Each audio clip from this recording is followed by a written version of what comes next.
Yay. Hey. The wide for both of you is crazy. And then I hit a quiet pause on it. Yeah, you're good. You're good. You'll be all right. It's fine. Oh, man. Oh, it's Wild 94.1, wild941.com, face of the franchise, Joey franchise, and my brother from CT is out here Come on, in man. Tampa touring. Listen, Hey, if you know anything about me, Tell him. I've been around this guy for many, many years. We've had many, many stories, many, many memories. This guy's helped me move out my crib, you name it. We've been around each other so long, and I'm so happy that he's here because we haven't caught up with each other face to face in quite some time. It's been time. Michael Yo, Minelli. we both elevated. You elevated. You know what I'm Yeah, saying? yeah. I've stepped into certain roles here at the station, and you out here just seeing the world, doing what you love to do, going viral, bro. You're like the whole got a whole business. You're a business man. What we was destined to do, man. That's what's God's up. plan. So welcome here. I know you got a show out here. But man, just tell me a little bit about what's going on, because I'm proud and a smile comes on my face every time I see the Step to the Mic episodes on your page. And you've been actually doing the social media thing for a while. I feel like I've been on this journey, or fans have been on this journey with you for a while. And I feel like you were doing all these cool things, these cool, neat things on socials. And then I felt like, then I started seeing a lot of these Step to the Mics, and I'm like, all right, he got one. Because this thing just keeps getting views. It keeps getting shared. You pop up on feeds that, whoa, that's my guy. That's my dude. And it's cool to see it travel. So, man, just explain to me, how this journey has been and just kind of how it's led to, being where you're at right now. It's like a roller coaster that stops working at times. You get stuck up in the air, upside down. Shout out to like Six that. Flags. You know what I'm saying? And then it goes, and it's just, you never know when it's gonna start and stop. And I think for me, I've dabbled, right? So it's I started doing, public singing with Big Dawes TV. And I would go around on campus and sing to girls on campus, unexpectedly. And I realized in that moment that I'm not afraid to sing in public. I don't get shy. So then I was cool. I was it'd be really cool. No one's done it in some years. Why don't I go sing my McDonald's order? Right? Oh. And so, I remember we just it was a last minute decision. We went out on the spur of the moment. I had it written already. We went out, shot it. And I was I wonder what's it going to do. Put it out, 40 million views, because nobody had done it in years. And so I was wow, I really like showing my personality. I think that's what was missing in my career. Was I was trying to be an artist. I was trying to be this mysterious, I'm so artistic, and if you can't goof around if you want to be artistic. And it's no, bro, I'm a clown in real life. I'm always clowning with people. I'm always having a good time shooting the shit. I'm a normal dude who just happens to be a songwriter and a singer. And so I just wanted to give some insight to who I was behind the scenes in the spotlight, And that's how all of those aspects of life came into Step to the Mic. It was those moments led up to this moment, know, and what started as just trying to promote the music itself turned into gratification of giving other artists shine and spotlight when they haven't had it, because I'm an artist who has fought for spotlight and shine my whole career. Right. So to be able to give that to other artists and have certain moments, one dude I had on, he was bro, we hit 1 million views in 24 hours. He's this is the biggest thing that's ever happened in my career. Me and my whole family celebrated, my kid, my fiance. And I was wow, I'm really a part of people's core memories in their careers. That's so fulfilling to me. So what started as promoting the music became I love seeing other people win, especially talented people who deserve to win. You got a lot of those guys, a lot of talented people that pop up on there. And you shoot these in different cities, and even sometimes at home in CT. What's it like? Are you just propping up in the middle of the street, just setting up shop? Do you have to get permission from any businesses or anything like that? So City? So it's crazy. In the beginning, because you know me, I ask for forgiveness, never permission. I hear that. So I'm just pulling up, propping the table, waiting for someone to kick us out. But a lot of times people, you know, a few times people pulled up and like a security guard be like, I know who you are, so I'm gonna let you rock. And I'm like, thank God, thank you. That's cool. You know, but nah, the process of the show is basically like they know what song and they have their moment to write to it, but I don't know really often who's showing up or what they're gonna do. Like I tell people, please don't send me anything because I want the reaction that I give at the end to be a genuine reaction. You know what I'm saying? Like that's the thrill for me. Is to play my song, to know what I did on it, and then to hear an artist do something and be like, I never would have thought to do that. That's so tough. And it feels that way when I watch it too. When these guys are done with their their verse and just seeing you like just jump around like hell yeah, hyped, and that's cool because you feel with social media everything's kind of like scripted. Yeah, you know what I mean. And it is scripted, right? Like it's scripted in that sense where I'd be broke if I stood on a street corner waiting for an artist to walk up and body a verse. And I tell people that because people comment on the video. They're like, I can't, like, you guys believe this isn't staged? It's like, no. Do we believe that a TV show is real? No. We watch it because we like the message. We believe they're actors. We know they're actors. Just accept this for the talent that it is. Yeah. This is American Idol. This is those kind of programs where it's like, appreciate the talent. It doesn't make it any less. You don't want to see the hour and some change that you're out here waiting for somebody to pop up. And trust me, I've done it. I've done it mistakenly in the very beginning. I thought that's how it happened. Trial and error, just and then I hit an artist and I was like, yo, like when you be doing like public stuff, like do you like have people come? He's like, every single time. And I'm like, oh my God, dog.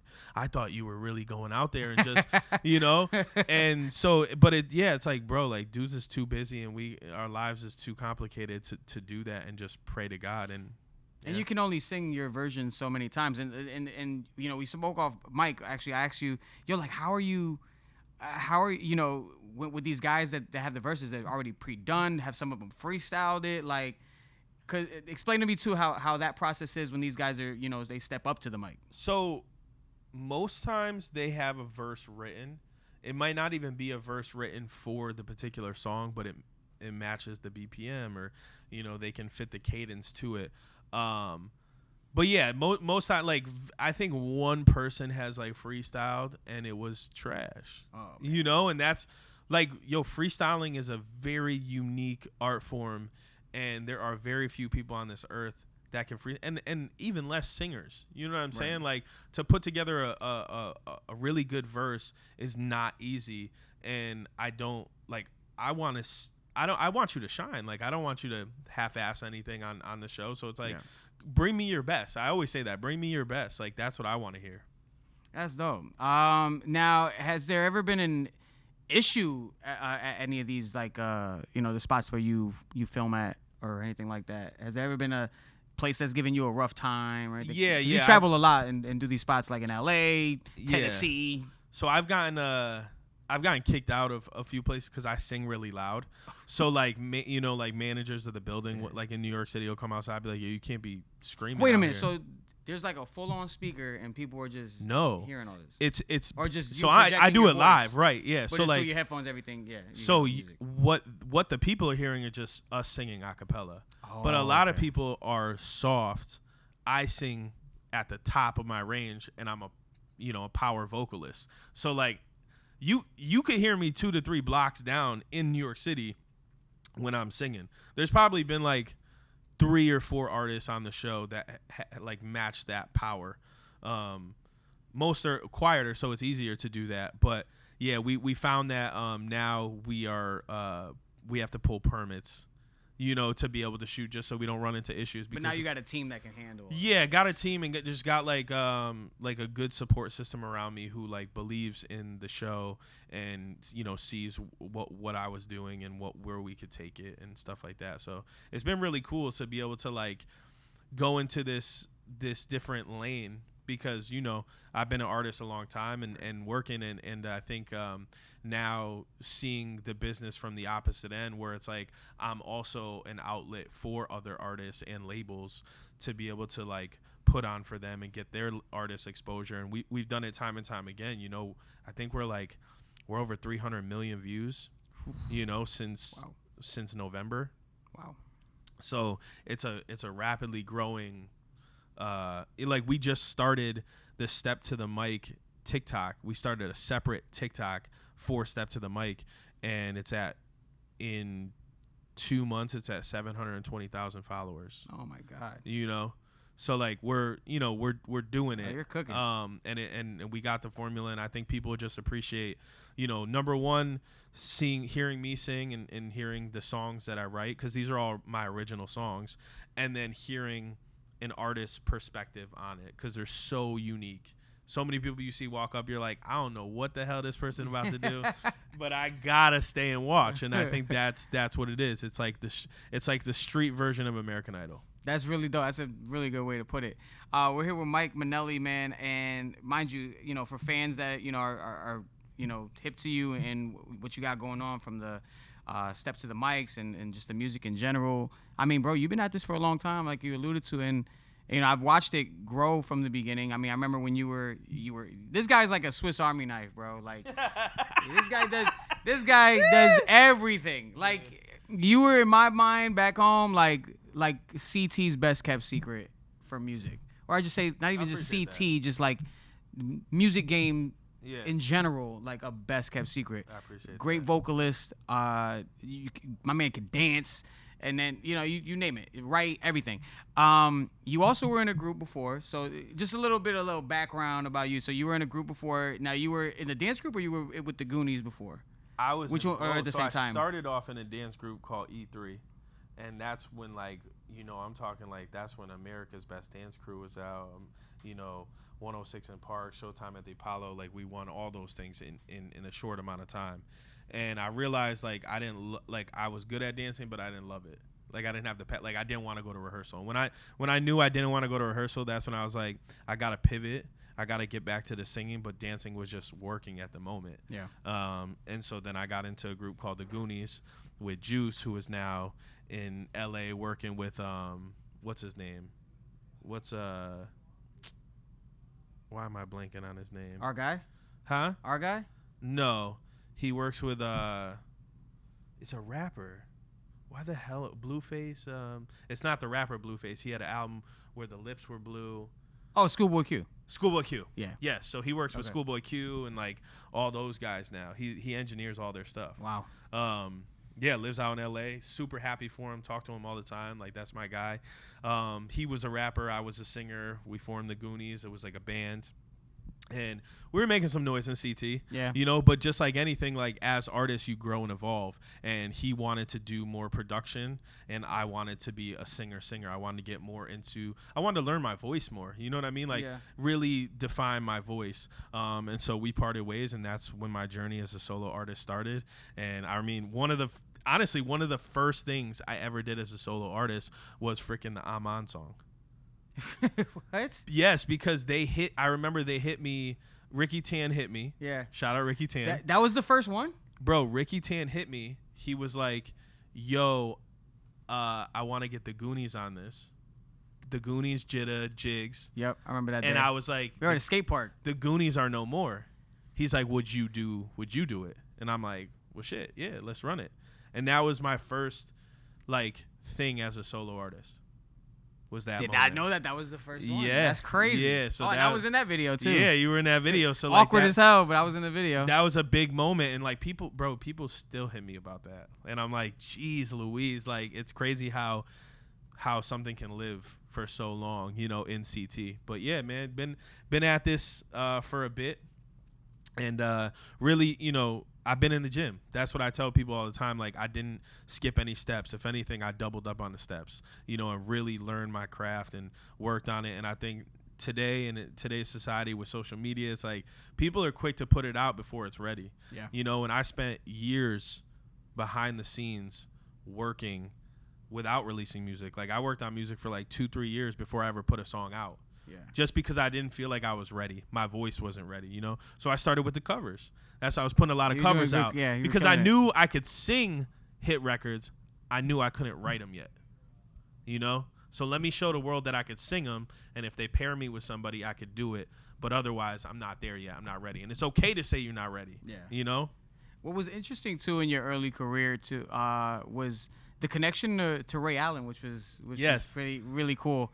I remember there was one time you actually connected with him. He called my phone one day, and I'm like, Ray Allen, what did you do? Yeah, He's yeah. like, oh yeah, my guy told me that you wanted to talk to me about something I had going on in the city. I'm like, oh, but yeah, tell me a little bit about that relationship and how that came about. So Ray and his wife Shannon Allen. Well, Shannon was actually a singer that was signed to Motown. She was in a Did group, not know that. She was in a group called Shades, and Wow. she was signed by, his name's Glenn Parrish. He was G Wiz in Heavy D and the Boys. So he was one of the boys in Heavy D and the Boys. Wow. Shannon and Glenn started a label called New Music Chronicles that was Ray was a part of. So the Goonies was the first artist on New Music Chronicles. So when he was playing for the Celtics, we were signed to them. We were doing our first album. So I was going to school Monday through Thursday, and then from Thursday to Sunday night, I was living at Ray's house in Boston, working on our album out there. He had a studio in his house? No, it was like down the street Oh, from, okay. but like it was just the person that we were working with for the album, but it was kind of like our time away and be able to isolate away from like normal, like life stuff, like family bothering you, friends bothering you. Like we got to get away, but it was such a unique thing at that time because we got exposed to so many people. Like we did so many shows and charity events and like just meeting like I remember being at we did a performance at one of Ray's golf tournaments and like John Starks was absolutely schmammered there, just having a blast. Like I remember just singing on stage. I'm like singing and John Starks is just looking at me pointing. I'm just like, yo, this is insane. Comes up after the show. He's like, yo, man, that shit was hot. And I'm like, yo, this is crazy. You know what I'm saying? So like, yeah, like being able to just have those experiences, and then later on, I just so happened to have a show in Miami the night that Ray hit the shot. When he was on the Heat. When they won the championship. Wow. So like I got to go out with like Ray hit me and he's like, yo, like you doing anything tonight? I'm like, nah. He's like, you trying to go out? Bruh, it was me, Ray, and Juwan Howard. Wow. And we went out and I was just like, I remember just being like, yo, this is like I feel like not to say this in a mess up. I'm like, yo, I feel like this is like a Make-A-Wish thing. You know what I'm saying? Like a Make-A-Wish. Yo, like I'm like, yo, I'm experiencing like things that people would dream about, like to be able to hang out with like your idols and people you grew up like. Yeah. I mean, you understand, like if you don't know, like Ray Allen to us is that's Jesus Shuttlesworth. Yeah. That's He Got Game, and then UConn. Juwan Howard is Fab Five. Fab like, Five, you know what all I'm saying? that So stuff. like You gotta respect that. Those are. I mean, Ray is still goated in the shooting department. Like he's still one of the greats, bro. And more importantly, he's one of the greats on how you should carry yourself. Yeah. That's what I really learned from him is like how to be a good role model, how to carry yourself as a gentleman and as a professional, work ethic, discipline. Like that man instilled so much early on into me that I still like consider him my role model and someone that I look to whenever I'm feeling like I'm about to spaz out or do something that I shouldn't do. I'm like, what will Ray do in this situation? Like, is this super important for me to do? Do I need to stand on business or can I keep him rocking? Oh, you got Ray, got you got Ray tatted on him. There. There you go. Very Connecticut of you. Yeah. But you've all, I feel like I said, we've grown with you throughout the years leading up until now. I've seen you, you and Futuristic had a really good relationship and a great run too. Explain to me that relationship too, the work and what you've learned, working with him because he does his thing. Yeah. Futuristic. I say often that like he's the angel that my parents sent from you know what I mean, like truly, because it was at a place where I was ready to give up on myself. I felt like I was like, yo, music ain't working out. I don't know what's going on. I got a full-time job. I'm working at, doing office admin work. And one day he DM'd me and he was just like, yo, your voice is insane. Like, let's work. And from there I flew out to Arizona. We worked on a record. We put it out and we honestly just became best friends. We just started working more. And I remember I kept teasing him about doing a whole album. I'm like, yo, let's do a whole album. And, dude would be like, yeah. All right, bet, whatever. Like, you got 30,000 monthly listeners. I have 1 million. Like, there's no way, right?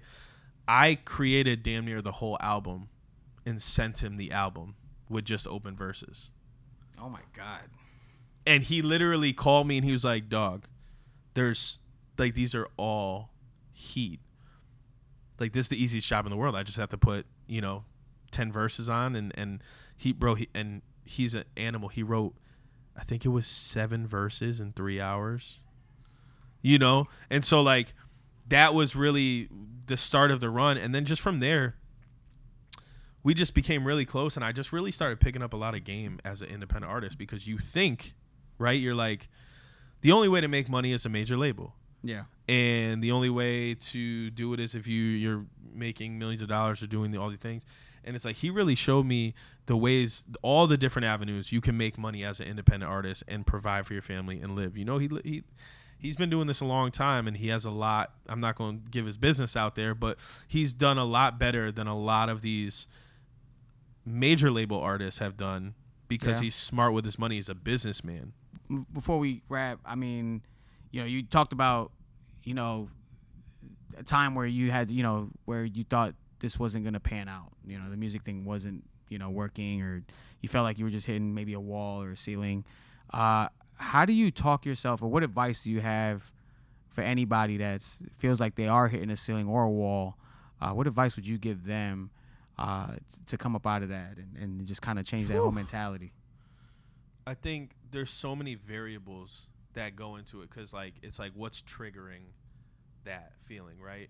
And for me, it was just being burnt out, being years and years of chasing it and working and seeing no results at all. But I think the issue was I never switched up the game plan. I never, you know what I mean? I kept doing it, being like, and I think a lot of artists fall into this category where it's like, they spend so much time on the music and spend no time on the marketing and how they're going to promote the music, right? And so then they get so discouraged by, well, I just put all this time, energy into the music and making it and the quality of the sound, when it's like, bro, people listen on their iPhone. They don't even know quality no more. People do not know quality music anymore, like, unless you're one of the top people. Like, very few of us are listening to music like on great speakers, right? Straight up. And so they get super discouraged and they get burnt out. And that's, I think, what was happening for me. I wasn't buying into the system. And a lot of times I see people, and I have conversations with people where they're like, yeah, man, I just can't do it. Like, I can't lower myself to do social media content and be a content creator. And I'm like, cool, then you don't want it bad enough. Right. Because the reality is, I'm doing this for financial freedom, to support my family, to have a future, to give generational wealth, to make sure when I have kids, they live a life that I did not live.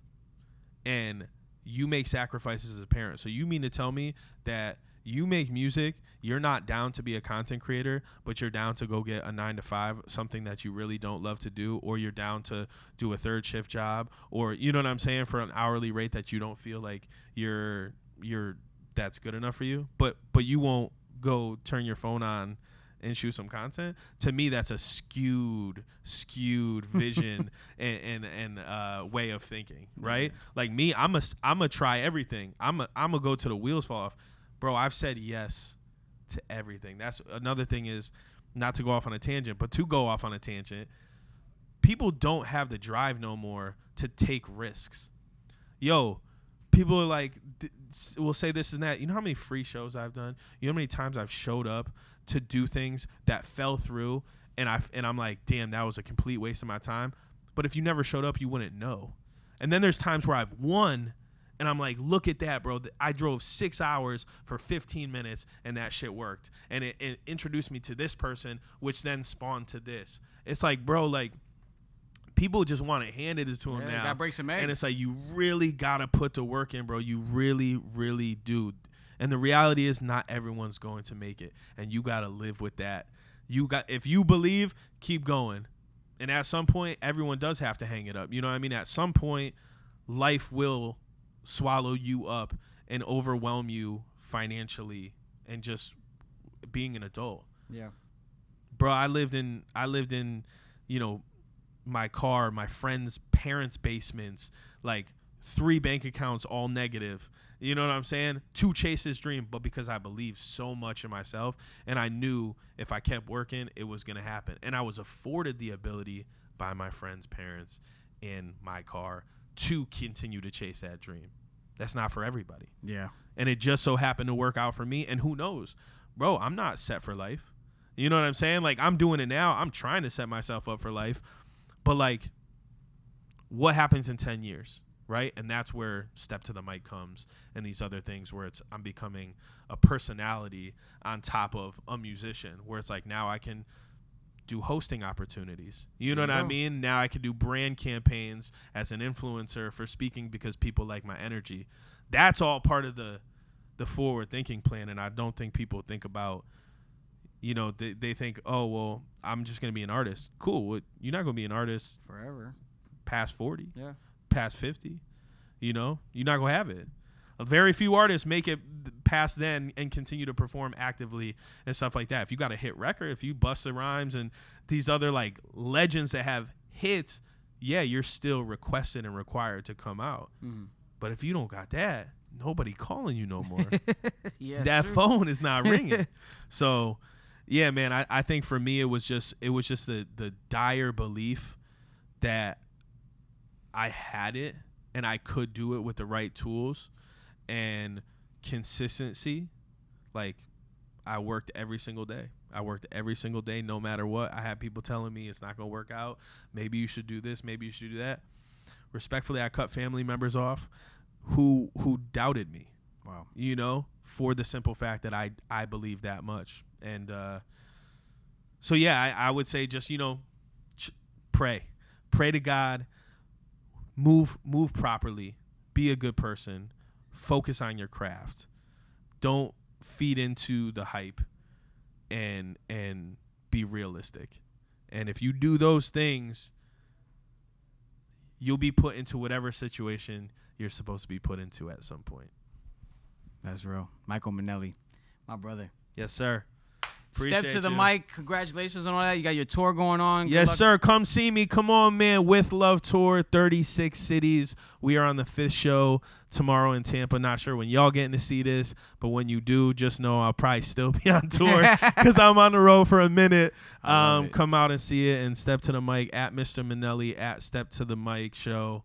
Appreciate you having me, brother. This is a full circle moment. This definitely is. And I'm excited to be here and can't wait to see what you do in the future as well as what we can do in the future. I like that. Yes, sir. You see what it is, man. Face of the franchise.